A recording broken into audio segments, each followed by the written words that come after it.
السلام علیکم۔ آج ہم جاننے والے ہیں عمر رضی اللہ عنہ کی شہادت کیسے ہوئی تھی۔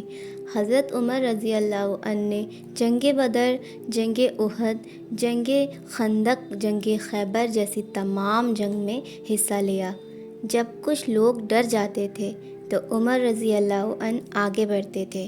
جب کوئی فسفساہٹ کرتے تھے تو عمر حق بولتے تھے۔ ان کے بارے میں نبی صلی اللہ علیہ وسلم نے ایک بار کہا، اگر شیطان کسی راستے سے جا رہا ہو تو عمر کو سامنے آتا دیکھ لے تو شیطان اپنا راستہ بدل دیتا ہے۔ مدینہ کی وہ صبح سب سے بھاری صبح تھی۔ نبی صلی اللہ علیہ وسلم اس دنیا سے پردہ فرما گئے، لیکن عمر رضی اللہ عنہ یہ بات ماننے کو تیار نہیں تھے۔ انہوں نے کہا، جو کہے گا نبی صلی اللہ علیہ وسلم کی وفات ہو گئی ہے تو میں اسے قتل کر دوں گا۔ جب نبی صلی اللہ علیہ وسلم کے انتقال کی خبر پھیلی تو عمر رضی اللہ عنہ غصے میں مسجد میں کھڑے ہو گئے۔ انہیں یقین نہیں ہو رہا تھا۔ وہ تلوار نکال کر بولے، جو کہے گا نبی صلی اللہ علیہ وسلم کی وفات ہو گئی ہے میں اس کی گردن اڑا دوں گا۔ اسی وقت حضرت ابو بکر رضی اللہ عنہ وہاں آئے۔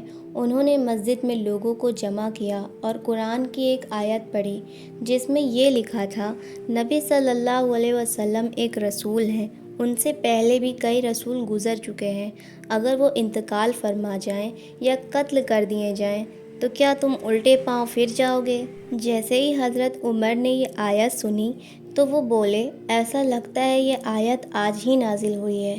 نبی صلی اللہ علیہ وسلم کے انتقال کے بعد سوال یہ تھا کہ امت کا رہبر کون بنے، تو میٹنگ ہوئی، بحث بھی ہوئی، رائے بھی الگ الگ تھی، لیکن اس میٹنگ میں حضرت ابو بکر نے حضرت عمر کا ہاتھ پکڑ کے کہا، میں تمہارے لیے عمر کو خلیفہ بناتا ہوں۔ تو عمر نے ہاتھ کھینچ لیا اور بولے، نہیں، آپ مجھ سے بہتر ہیں، آپ ہمارے سچے ساتھی ہیں اور آپ ہی خلیفہ ہونے کے حقدار ہیں۔ حضرت عمر نے سب کے سامنے ابو بکر صدیق رضی اللہ عنہ کی بیعت کی۔ حضرت ابو بکر صدیق کے دور میں ان کے سب سے قریبی وزیر کی طرح کام کیا، ان کے فیصلے میں مشورہ لیا جاتا تھا۔ حضرت ابو بکر نے اپنے آخری دنوں میں کچھ صحابہ کو بلایا اور کہا، میں اپنے بعد امت کی رہنمائی کے لیے عمر بن خطاب کو خلیفہ نامزد کرتا ہوں۔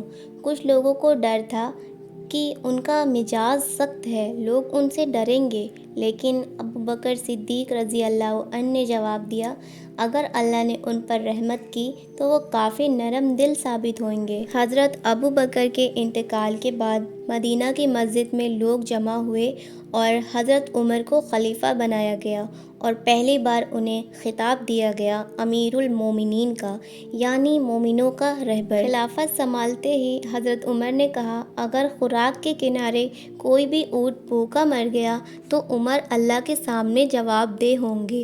وہ اپنے ہاتھ سے غریب کو کھلاتے تھے اور رات کو بھیس بدل کر گشت کرتے، ظلم اور ناانصافی کو جڑ سے مٹاتے۔ حضرت عمر کے دور میں لوگ بنا ڈرے مسجد میں نماز پڑھتے تھے۔ حضرت عمر ایک دن مسجد نبوی میں فجر کی نماز پڑھا رہے تھے۔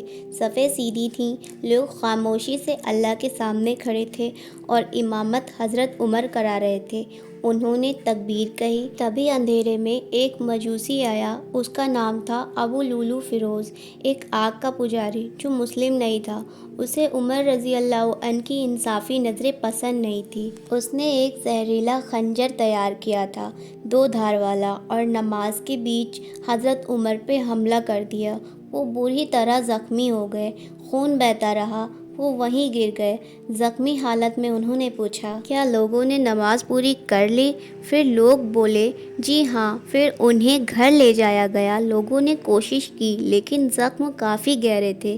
دودھ پلانے کی کوشش کی، دودھ باہر گھاؤ سے نکل آیا کیونکہ گھاؤ پیٹ میں لگے تھے۔ سب سمجھ گئے اب وقت پورا ہو گیا ہے۔ عمر نے پوچھا، کیا مجھے نبی صلی اللہ علیہ وسلم اور ابو بکر رضی اللہ عنہ کے پاس دفن کیا جائے گا؟ تو نبی صلی اللہ علیہ وسلم کی بیوی سے اجازت لی گئی۔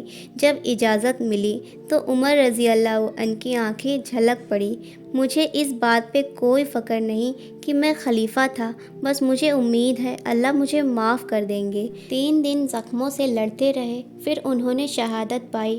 انہیں وہیں دفن کیا گیا، نبی صلی اللہ علیہ وسلم اور ابو بکر صدیق رضی اللہ عنہ کے پاس۔ تو یہ تھا عمر رضی اللہ عنہ کی شہادت کا واقعہ۔ اگر آپ کو اس ویڈیو سے کچھ سیکھنے یا سمجھنے کو ملا ہے تو اس ویڈیو کو لائک کر دیے گا اور میرے چینل کو سبسکرائب کر دیے گا۔